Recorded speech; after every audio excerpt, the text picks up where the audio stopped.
ஹரே கிருஷ்ணா. பதம் 19. ய ஏனம் யுயேத்தி ஹந்தாராம் யகச்ச ஏனம் மன்யதே கதம் உபௌ தௌ ந விஜானிதோ ந அயம் ஹந்தி ந ஹன்யதே. இந்த ஆன்மா கொல்லப்படுவதும் இல்லை, கொலையாளியும் இல்லை. அது கொல்வதாகவும் கொலை ஆவதாகவும் நினைக்கும் இருவருமே உண்மையை புரியாதவர்கள். விளக்கம்: மறைஞ்சு கிடக்கிறது வெளிப்படுறது தான் பிறப்பு. வெளிப்பாடு மீண்டும் மறைஞ்சு போகிறது மரணம். இது மின் விளக்கில் ஒளி மின் ஆற்றலால் வந்து போகிற மாதிரி. சுவிட்சை போட்டால் லைட் எரியுது, சுவிட்ச் ஆஃப் பண்ணிட்டால் லைட்டு போயிடுது. யாரும் கொல்ல முடியாது, கொல்லப்படவும் முடியாது. அப்போ யாரையும் கொல்லலாங்கிற கருத்தை கிருஷ்ணர் சொல்கிறாரா அப்படின்னு கேள்வி வரலாம். ஆன்மா அழியாது அப்படிங்கிற விதியை வச்சுக்கிட்டு ஒருத்தரை கொல்ல விரும்புகிறவன் அல்லது இம்சிக்க விரும்புகிறவன் தனக்கும் அதே கதி தான் அப்படிங்கிற நினப்போடு இருக்கணும். முதல்ல அவனும் உடலை விட தயாரா அல்லது உடலை பொருட்படுத்தாத நிலையில் அவன் இருக்கணும். அப்போ தான் அது புரிய வரும். அடுத்து நான் சிதைக்கிறதுனால ஒரு ஆன்மா சிதையாது அப்படின்னு உணர்ந்தவனுக்கு எந்த ஜீவனையும் இம்சிக்க மனசு வராது, கொல்ல மனசு வராது. சம்பவங்களை நடக்க விடுறான், அவ்வளோதான். அவதிப்படுறவங்களை காப்பாற்றுறது அகிம்சை அப்படிங்கிற கருத்து பொய். ஒருத்தர் ஒரு எறும்பை கூட மிதிக்காமல் நடக்கிறார் அப்படிங்கிறதுக்காக எறும்புக்கு எந்த லாபமும் கிடையாது. அவைகளில் இருக்கிறது இருக்கும், போகிறது போகும். ஆனால் கொல்லாமல் இருக்கணுங்கிற மனபாவனை கருணை மிக்கது, உயர்ந்தது, உள்ளத்தை புனிதப்படுத்துது. உன்னை நாசம் பண்ணுறதுல, ஒரு இதை நாசம் பண்ணுறதுல, ஓய்க்கிறதுல இருக்கிற சுவை தான் இம்சை. அழிக்கக்கூடாது அப்படிங்கிற மனப்பாங்கு உள்ளவங்க எதையுமே இம்சிக்க மாட்டாங்க. அவங்களுடைய உள்ளமெல்லாம் ஆக்கப்பூர்வமானது. கிருஷ்ணர் அர்ஜுனன்ட்ட கவலையை விடு, இம்சை பண்ணு அப்படின்னு சொல்லலை. அவர் சொல்கிறது ரொம்ப உயர்ந்த தளத்தில் பேசுகிறார். நடக்க வேண்டிய சம்பவங்களை தடுக்க முடியாது, நடக்கிறத நடக்க விடு அப்படின்னு சொல்கிறார். இது கீதையுடைய உயர்ந்த விஷயங்கள், தலை சிறந்த கருத்துக்கள். பொருட்களுக்கு நாம் தப்பான வழிகாட்டிகளால் கபடமான விமர்சனங்கள், விளக்கங்களை பெற்றதுனால மக்களுடைய வாழ்வு தரம், பேச்சு எல்லாமே கலப்படமாக இருக்குது. கீதையுடைய உயர்ந்த விஷயங்களை புரிஞ்சுக்கணுன்னா அந்த உயர்ந்த தளத்துக்கு முதல்ல ஒருத்தன் வரணும். அப்படி யாரும் வர்றதில்ல. ஆனால் பெரும்பாலான தலைவர்கள் என்ன பண்ணுறாங்கன்னா, தான் என்ன தளத்தில் இருக்கிறானோ அந்த தளத்துக்கு கீதையின் விஷயங்களை இறக்கி கொண்டு பேசுகிறான். இதுதான் நாட்டில் நடந்துகிட்ருக்கு.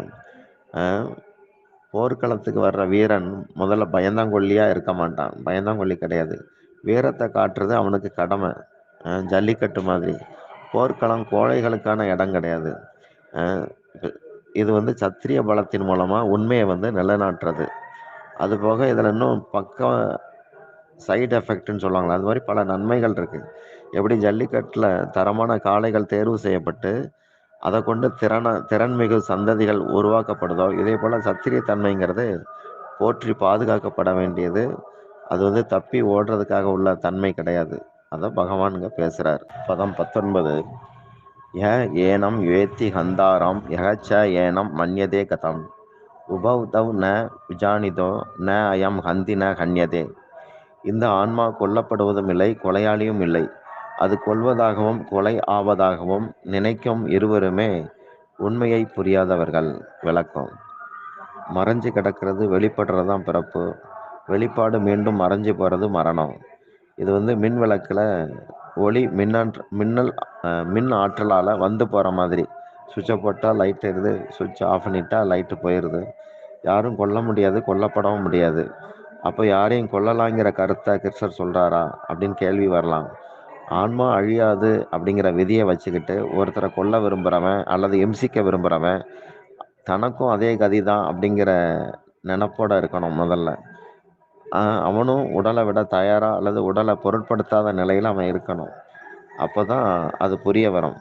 அடுத்து நான் சிதைக்கிறதுனால ஒரு ஆன்மா சிதையாது அப்படின்னு உணர்ந்தவனுக்கு எந்த ஜீவனையும் இம்சிக்க மனசு வராது, கொல்ல மனசு வராது. சம்பவங்களை நடக்க விடுறான், அவ்வளோதான். அவதிப்படுறவங்களை காப்பாற்றுறது அகிம்சை அப்படிங்கிற கருத்து பொய். ஒருத்தர் ஒரு எறும்பை கூட மிதிக்காமல் நடக்கிறார் அப்படிங்கிறதுக்காக எறும்புக்கு எந்த லாபமும் கிடையாது. அவைகளில் இருக்கிறது இருக்கும், போகிறது போகும். ஆனால் கொல்லாமல் இருக்கணுங்கிற மனபாவனை கருணை மிக்கது, உயர்ந்தது, உள்ளத்தை புனிதப்படுத்துது. உன்னை நாசம் பண்ணுறதுல ஒரு இதை நாசம் பண்ணுறதுல ஓய்க்கிறதுல இருக்கிற சுவை தான் இம்சை. அழிக்கக்கூடாது அப்படிங்கிற மனப்பாங்கு உள்ளவங்க எதையுமே இம்சிக்க மாட்டாங்க. அவங்களுடைய உள்ளமெல்லாம் ஆக்கப்பூர்வமானது. கிருஷ்ணர் அர்ஜுனன்ட்ட கவலையை விடு, இம்சை பண்ணு அப்படின்னு சொல்லலை. அவர் சொல்றது ரொம்ப உயர்ந்த தளத்துல பேசுறார். நடக்க வேண்டிய சம்பவங்களை தடுக்க முடியாது, நடக்கிறத நடக்க விடு அப்படின்னு சொல்றார். இது கீதையுடைய உயர்ந்த விஷயங்கள், தலை சிறந்த கருத்துக்கள், பொருட்களுக்கு நாம தப்பான வழிகாட்டிகளால கபடமான விமர்சனங்கள் விளக்கங்களை பெற்றதுனால மக்களுடைய வாழ்வு தரம் பேச்சு எல்லாமே கலப்படமா இருக்கு. அஹ் கீதையுடைய உயர்ந்த விஷயங்களை புரிஞ்சுக்கணும்னா அந்த உயர்ந்த தளத்துக்கு முதல்ல ஒருத்தன் வரணும். அப்படி யாரும் வர்றதில்ல. ஆனால் பெரும்பாலான தலைவர்கள் என்ன பண்ணுறாங்கன்னா, தான் என்ன தளத்தில் இருக்கிறானோ அந்த தளத்துக்கு கீதையின் விஷயங்களை இறக்கி கொண்டு பேசுகிறான். இதுதான் நாட்டில் நடந்துகிட்டு இருக்கு. போர்க்களத்துக்கு வர்ற வீரன் முதல்ல பயந்தாங்கொல்லியாக இருக்க மாட்டான். பயந்தாங்கொல்லி கிடையாது, வீரத்தை காட்டுறது அவனுக்கு கடமை. ஜல்லிக்கட்டு மாதிரி. போர்க்களம் கோழைகளுக்கான இடம் கிடையாது. அஹ் இது சத்திரிய பலத்தின் மூலமாக உண்மையை நிலைநாட்டுறது.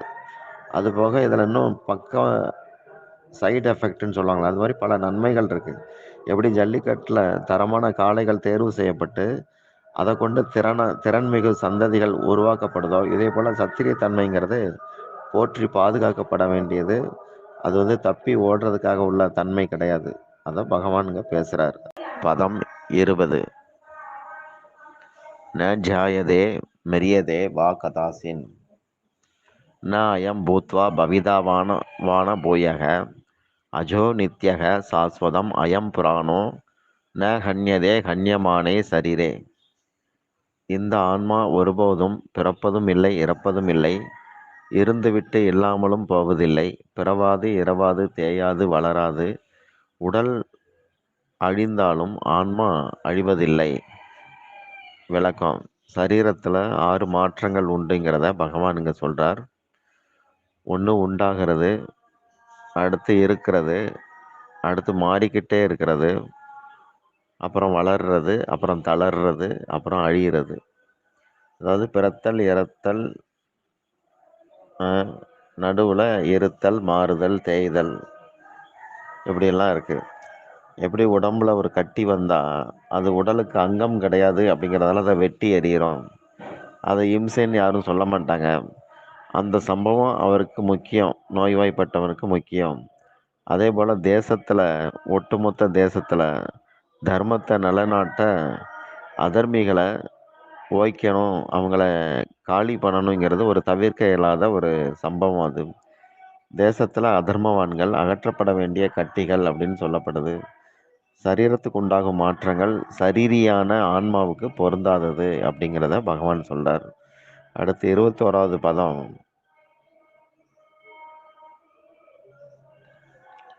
வேதா விநாசினம் நித்யம் ஏனம் அஜம் அவ்யயம் கதம் ஷ புருஷக பார்த்த கம் காதயதி ஹந்திகம். பார்த்தா இந்த ஆன்மா அழியாதது, மாறாதது, பிறவாதது, குறையாதது என அறிபவன் யாரை கொள்வான், யாரை கொள்விப்பான்? விளக்கம்: ஆன்ம ஞானம் பெற்றவங்க நடக்கிற செயல்பாடுகளில் தன்னை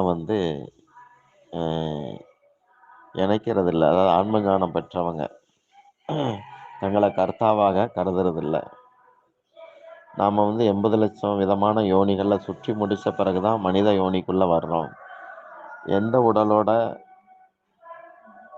உடலோட நாம் இருந்தோமோ அதில் நாம் தொடர்ந்து இருந்ததே கிடையாது. அந்த உடலை விட்டுருந்தோம். ஆனால் உடம்பு இல்லாமல் ஆன்மா இருந்ததே கிடையாது. மனித உடலில் இருக்கும்போது மட்டும்தான் இதை புரிஞ்சுக்கிற விவேகமும் உண்டாகுது. அதான் இங்கே பகவான் சொல்கிறார். அடுத்து 22. வாசாம்சி ஜீர்ணானி யதா விகாய நவானி கிருணாதி நரோபராணி ததா சரீராணி விகாய ஜீர்ணானி அந்யானி சம்யாதி நவானி தேகி. மனிதன் பழைய ஆடைகளை தவிர்த்து புது ஆடைகளை ஏற்பது போல உடல் பெற்ற ஆன்மா பழைய உடல்களை தவிர்த்து புது உடலில் புகுகிறது. விளக்கம்: உயிர்களில் எத்தனை ஜீவராசிகள் உயிர்வாழிகள் இருக்குது. அதில் உடுத்துறவன் மனுஷன் மட்டும்தான். மிருகங்கள் பறவைகள்லாம் கிடையாது. அதனால் நராபராணி அப்படிங்கிறாரு கிருஷ்ணர். மனித இனம் மட்டும் ஒரு மனிதன் அப்படின்னு சொல்கிறாரு. பழைய கந்தல் ஆடைகளை மனுஷன் வந்து தூர போட்டுட்டு புது உடைய உடுத்துறான். அந்த பழைய உடைகளை களையிறதுக்கு மரணம்னு சொல்லப்படுது. புது ஆடைகளை அணிகிறது வந்து பிறப்புக்கு ஒப்பிடப்படுது. நபர் ஒருத்தர் தான், உடைகள் பல. அதே மாதிரி உடல்கள் பல உயிருக்கு. சிறுமை, இளமை, முதுமை தானாக சுதந்திரமாக அது வருது. ஆனால் போரில் வந்து இது வலுக்கட்டாயமாக நடக்குதே அப்படின்னு ஒருத்தர் கேட்கலாம். இங்கே வந்து சுதந்திரம் பற்றியோ சுதந்திரம் இன்மை பற்றியோ பகவான் பேசலை. உடலின் பிரிவால் உண்டாகக்கூடிய துயர் விடத்தக்கது அப்படிங்கிறது கருத்து. அடுத்து, பழைய உடையை போட்டுட்டு புது உடை உடுத்தும்போது நமக்கு மகிழ்ச்சி தான் வரும். உடை மாற்றத்தில் மகிழ்ச்சி உண்டு. உடல் மாற்றத்தில் மட்டும் ஏன் துன்பம்? இதை யோசிக்கணும். இதுக்கான காரணம், உடல் மரிப்பதால் துன்பம் வரலை, உயிர் வாழும் ஆசையினால் துன்பம் வருது. அப்போ ஆசை தான் துன்பத்துக்கு காரணம். நான் வாழ்ந்துக்கிட்டே இருக்கணுங்கிற நினப்பு எல்லாருக்கும் இருந்துக்கிட்டே இருக்கு. ஆசை உடலோட மனுஷன் தன்னை ஒட்டி வச்சிருக்கான். அதனால துன்பம் வருது, உடல் பற்றிய எண்ணங்களால். அதாவது வயசாகும்போது உண்மையிலே சரீரத்தில் பெயின் எந்த வழியும் கிடையாது. ஆனால் எண்ணங்களால் ஒரு வழி இருக்குது. என்ன வழி இருக்குன்னா, நான் செத்துட்டா என் உடம்பு என்னாகும், என் வீடு என்னாகும், நான் கொடுத்த கடன் என்னாகும், இப்படி அவுட்லைன்ஸ் வெளி விவகாரங்கள் பற்றிய எண்ணங்களால் ஒருத்தன் வந்து பயந்துக்கிட்டே இருக்கிறான். இதுதான் அங்கே சொல்லப்படுது. அடுத்து 23, 24. ந ஏனம் சிந்தந்தி சஸ்திராணி ந ஏனம் தகதி பாவக ந சைனம் கிளேதயந்தி ஆபோ ந சோஷ்டயதி மாருதக. ஆன்மா வெட்டப்பட முடியாது, அதை தீ எரிக்க முடியாது, நீர் நனைக்க முடியாது, காற்று உலர்த்த முடியாது. புலப்படாதது, சிந்தைக்கு அப்பாற்பட்டது, மாற்றம் இல்லாதது. 24. அக்ஷேத்யக அயம் அதாஹ்யக அயம் அக்லேத்யக அசோசியக ஏவச்ச நித்யக சர்வகதக ஸ்தானு அச்சலக அயம் சனாதன. ஆன்மாவை சேதம் பண்ண முடியாது, தகனமாகாது, அது நனையாது, உலர்த்த முடியாது, நித்தியம், எங்கும் நிறைந்தது, உறுதியானது, சலனமற்றது, எப்போதும் இருப்பது. இவற்றை புரிந்து கொண்டு துயரம் இல்லாமல் இரு அப்படிங்கிறார் கிருஷ்ணர்.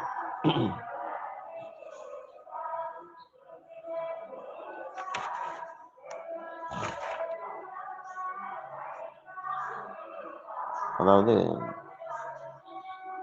ஆயுதங்கள் அனைத்துமே நிலத்தில் செய்யப்படுறது தான். ஸ்தூலமான அது சூட்சமமான ஆன்மாவை, அதாவது ஆன்மீக உலகின் அங்கேருந்து வந்த ஆன்மா வந்து இந்த நிலத்தில் செய்யப்படக்கூடிய ஸ்தூல பொருட்கள் ஒன்றும் செய்ய முடியாது. போரில் எப்படியெல்லாம் உடல் அழியுமோ அதை இங்கே வந்து பகவான் சொல்றார். காற்று, நெருப்பு, நீர், மண் போன்ற பூதங்களின் வேறுபட்ட வடிவமாக இருக்கிற ஆயுதங்கள் பல இருக்கு. இந்த 4 பூதங்களும் செயல்படுது. ஆகாயமோ எந்த செயலையும் செய்யாம மற்ற 4 பூதங்கள் செயல்பட இடமளிக்குது. நிலம், நீர், நெருப்பு, காற்று இதுகளால சரீரத்தை எதையும் செய்ய முடியும். ஆனால் உபநிஷத்துல, பிருகதாரண்ய உபநிஷத்துல மந்திர பலத்தால் ஒருத்தனுடைய தலை துண்டிக்கப்படுற சம்பவம் வருது. தமயந்தி சாபத்தில் தனக்கு தொல்லை தந்த வேடனை எரிக்கிறார். தேகம் வரைக்கும் தான் மாற்றங்கள், தேகியான ஆன்மா பத்திரமா தான் இருக்குது, அதுக்கு மாற்றங்கள் கிடையாது அப்படிங்கிறது நல்லா தெரிய வருது. 25. அவ்யக்தக அயம் அச்சிந்திய அயம் அவிகாரியக அயம் உச்சதே தஸ்மாத் ஏவம் விதித்வா ஏனம் ந அனுசோஷிதும் அர்ஹசி. தேகத்தில் இயங்கும் தேகியான ஆன்மா காணப்படாதது, சிந்தைக்கு புலப்படாதது, மாற்றம் இல்லாதது. இதை உணர்ந்து துயரத்தை விடுவாயாக. விளக்கம். ஸ்தூலம், இந்த ஸ்தூல உலகம் வந்து பரு உலகம் அப்படின்னு சொல்லப்படும். அதாவது ஜட உலகம். தோற்றத்தால் இதை வந்து நாம் நம்புகிறோம். இதுபோல் தேகங்கள் எல்லாமே காணப்படக்கூடியதாக இருக்குது. ஆனால் அதுக்குள்ளே இருக்கிற தேகியான ஆன்மா காணப்படாதது, சிந்தனைக்கு அப்பாற்பட்டது, மேலும் இது மாறுதல் இல்லாதது. இதை உணர்ந்து துயரத்தை விடுன்னு பகவான் சொல்கிறார். பகவான் கண்ணனுடைய திருமேனி பிரகாசமானது. அது பஞ்சபூத தயாரிப்பு கிடையாது. ஜோதி வடிவான அந்த திருமேனியின் சிறு சிறு ஜோதி துணுக்குகள் தான் ஜீவர்கள் இதயத்தில் இருக்கிற உயிர். பகவானை யாரும் ஒன்றும் செய்ய முடியாதது போல அவருடைய அங்கத்தின் துணுக்குகளான ஆன்மாவை யாரும் ஒன்றும் செய்ய முடியாது. இறைவனே நம்முடைய வாழ்வின் மையம். அப்படி இல்லாத போது ஒருத்தனுடைய வாழ்வு பரபரப்பு உள்ளதா மாறிடுது, சாந்தமா இல்லை. மாட்டு வண்டியில் இருக்கிற சக்கரம் மாதிரி அந்த சக்கரம் எப்படின்னா அது பெரிய வட்டமா இருக்கு. அந்த வட்டத்துடைய வெளிப்பக்கம் ரொம்ப தள்ளி ஒரு பெரும் வட்டமா இருக்கு. 22/7ன்னு சொல்லுவாங்க. ஆனா நடு மைய அச்சு அந்த மொத்த வட்டமும் சுழல காரணமா இருக்கு. சக்கரத்துடைய வெளிப்பகுதியில இருந்து மையத்தை நோக்கி நெருங்குறோன்னு வச்சுக்கலாம். அப்போ சுழலும் அந்த தன்மை, வட்டம் போடுற தன்மை வந்து குறையும். மையத்தை விட்டு வெளியே நகர நகர அதிக அளவு சுத்த வேண்டி இருக்கும். பிறப்பு இறப்புன்னு சொல்லி பிறந்து இறந்துக்கிட்டே இருப்போம். மையம் வந்து சுழற்றி வைக்கும் சக்தியா இருக்குது. இறைவனை நெருங்க நெருங்க உலகத்துல பரபரப்பு இருக்கும். அவரை விட்டு விலக விலக பரபரப்பு, நெருங்க நெருங்க பரபரப்பு குறையும். மையத்துக்கே வந்துட்டோம்னா அடுத்து ஒண்ணும் இல்லை, நாம வந்து நிம்மதியா இருக்கலாம். இப்படி இந்த சுலோகம் இருக்கு. ஹரே கிருஷ்ணா.